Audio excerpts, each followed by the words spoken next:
அனைவருக்கும் வணக்கம். இப்பொழுது பதஞ்சலி யோக சூத்திரத்தின் 35 பார்க்க போகிறோம். அதாவது, எத்தகைய சமாதி நிலைகள் அபூர்வமான புலன் அனுபவங்களை உண்டாக்குமோ அத்தகைய மனதை நிலைநிறுத்த காரணமாய் அமைகின்றன. இது தாரணை என்கிற ஒருமைப்பாட்டில் இயல்பாய் வருவது.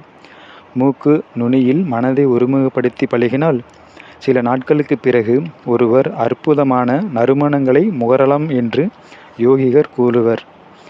அல்லது நாக்கின் அடிநுனியில் ஒருமுகப்படுத்தி பழகினால் சில ஒலிகளை கேட்கலாம்.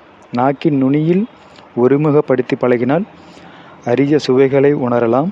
அன்னத்தில் ஒருமுகப்படுத்தி பழகினால் அற்புதமான பொருட்கள் தெரிய ஆரம்பிக்கும். அற்புத அனுபவங்கள் சாதகனின் நம்பிக்கையை மேம்படுத்தும். மகத்தான மன உறுதியை வழங்கும். அவன் யோக பயிற்சியில் மேலும் முன்னேற அது உதவும். புது புது அனுபவங்கள் பெறாவிடில் அவனுடைய மனம் தளர்ந்து போகும். ஒரு படியில் இருந்து இன்னொரு படிக்கு போக உற்சாகம் இருக்காது.